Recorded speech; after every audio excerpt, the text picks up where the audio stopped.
तो आज थोड़ा-सा सीरियस बात करनी है। ये चैनल जो शुरू किया है, तो इसका उद्देश्य ये था कि सा विद्या या विमुक्तये का जो संदेश है और उसपे जो हमने प्रैक्टिकल किया है, हमारे स्कूल में जितनी सफलता हमें मिली है कि कैसे शिक्षा में आध्यात्म को अ, डालें। मतलब परिभाषा तो यही थी ना पुरानी, विद्या का मतलब ही ये था कि जो हमें संपूर्ण व्यक्ति बनाए, हमारे अंदर की जो क्षमताएँ हैं, उनको भी विकसित करे, हम बाहर के जगत में भी चमत्कार करें और हम अंदर बहुत शक्तिशाली बन जाएँ।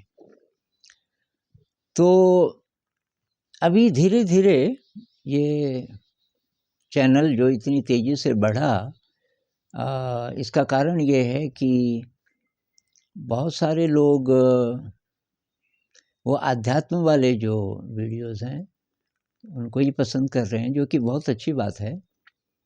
लेकिन बहुत सारे लोग यहाँ आना चाहते हैं और उनको लगता है कि मैं वैसे ही वाला गुरु हूँ कि आप यहाँ आएँगे, गुरुजी के दर्शन करने हैं, जैसे कि आपको कुछ हो जाएगा, ऐसी एक आशा सी रहती है। तो भई ऐसे वाला गुरु नहीं, मैं तो स्कूल वाला गुरु हूँ, स्कूल में पढ़ाता हूँ और काफ़ी कम करना पड़ता है यहाँ। मैं बच्चों को पढ़ाता हूँ और वो करना ही पड़ेगा, मुझे यहाँ रहना है तो, और मैं करना भी वही चाहता हूँ। फिर मैं टीचर्स के साथ रहता हूँ, टीचर से बातचीत करता हूँ और तो आप लोग स्कूल को देखने आना चाहें, ये क्या प्रयोग है इसके बारे में बात करना चाहें, पुराने टीचर से बात कर सकते हैं। थोड़ा टाइम मैं भी दे सकता हूँ, जैसे आधा घंटा आप मुझसे भी बात कर सकते हैं। लेकिन और कोई ऐसी आशा लेकर के मत आइए कि मेरे बाबा जी हैं, बहुत पहुँचे हुए हैं, मैं कोई बाबा-वूबा नहीं हूँ। मैं साधारण आदमी हूँ, साधना कर रहा हूँ, साधक तो हूँ और ये स्लो यात्रा है बहुत ज़्यादा। मैं आपको निराश नहीं कर रहा, लेकिन मेरे साथ भी ऐसा हुआ था। जब जी कृष्णमूर्ति जी को देखने का मौका मिला, मैं बहुत उतावला था, इतने बड़े संत हैं, इनके साथ तो इनको तो दूर से ही देख के मुझे कुछ हो जाएगा, मेरे पाप धुल जाएँगे। तो ऐसा नहीं हुआ, उनके साथ तो 41 दिन मैं रहा। मतलब हमारे साथ वो 41 दिन रहे, 4 दिन उन्होंने टीचर से ही बात की, 4 मीटिंग्स। मैंने भी कुछ 1-2 सवाल पूछे, तो कुछ नहीं होता। उन्होंने उनका भी संदेश यही है कि किसी आदमी ने बहुत ज़्यादा साधना से थोड़ा-सा अपने को अगर प्योर किया, तो उसके पास बैठ के थोड़ा अच्छा लगता है, पर उतनी ही देर लगता है अच्छा। और आप चले गए, तो फिर आप वैसे ही हो जाते हो। तो वो ये कहते थे मैं जो बोल रहा हूँ, उस पे प्रैक्टिकल करो, उससे आपको मदद मिलेगी। और तो मैं भी वही बोल रहा हूँ। आप इम्प्रेस हो गए शायद मेरे शब्दों से, मेरी बातचीत से कुछ-कुछ लोगों को शायद प्यार भी हो गया मेरे से, अच्छी बात है। लेकिन यहाँ आकर के आपके साथ रहना है और इससे कुछ आपको हो जाएगा, तो आपको निराशा मिलेगी। मिलने आ सकते हैं, 1-2 दिन के लिए आ जाइए।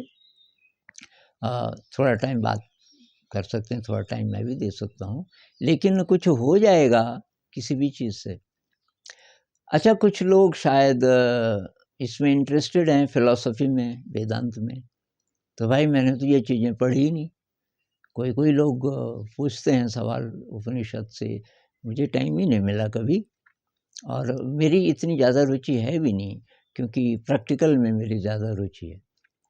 तो ये किताबें तो मैंने पढ़ी ही नहीं, तो मैं कैसे आपको उत्तर दूँ कि भाई फलाँ किताब में क्या लिखा है। कोई भाई तो जो बाहर के फ़िलॉसफ़र्स हैं वेस्ट के, उनकी भी बात कर रहे थे। मैंने कोई फ़िलॉसफ़ी नहीं पढ़ी, ना मेरा इंटरेस्ट है। लेकिन आपका इंटरेस्ट है तो आप पढ़िए, उपनिषद वगैरह पढ़िए। तो अभी तो मैं इतना ही बोलना चाहता हूँ कि जो बातें आपको अच्छी लगी, वो बातें मैंने इम्प्रेस करने के लिए नहीं बोली, वैसे तो दिल से बोली, मैं वैसा महसूस करता हूँ।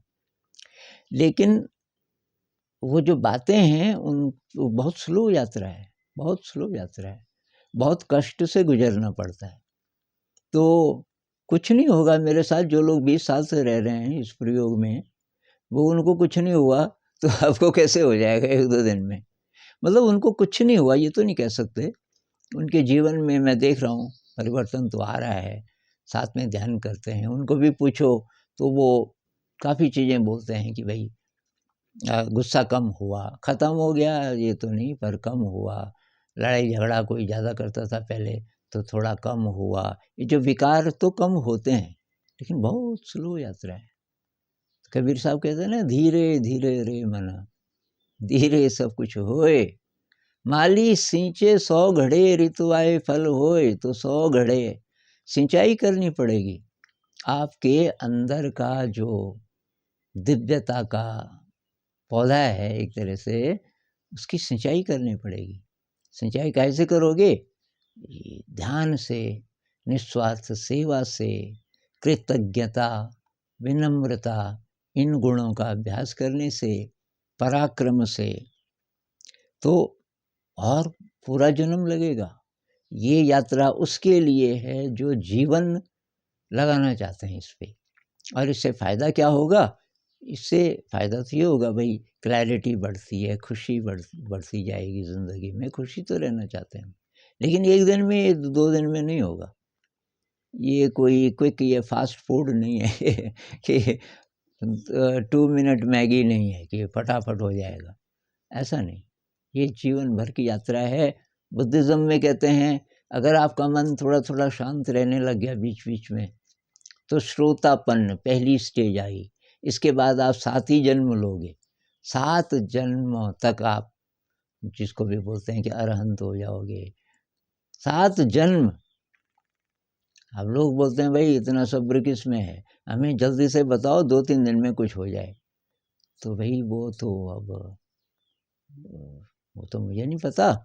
मुझे ये पता है कि पिछले 20-25 सालों में जब से यात्रा शुरू हुई है, मेरे अंदर भी ध्यान से परिवर्तन आया। थोड़ा गुस्सा कम हुआ, थोड़ा निराशा अ, कम हुई, डर कम हुआ, इत्यादि, इत्यादि। तो बहुत स्लो यात्रा है। तो मेरी सलाह ये है कि यहाँ आप इस प्रयोग को देखने आना चाहते हो तो आ जाओ। मुझसे भी करीब आधा घंटा बात करनी है तो आ जाइए। लेकिन कोई बड़ी आशा लेकर के मत आइए, क्योंकि आपको तब निराशा मिलेगी उससे।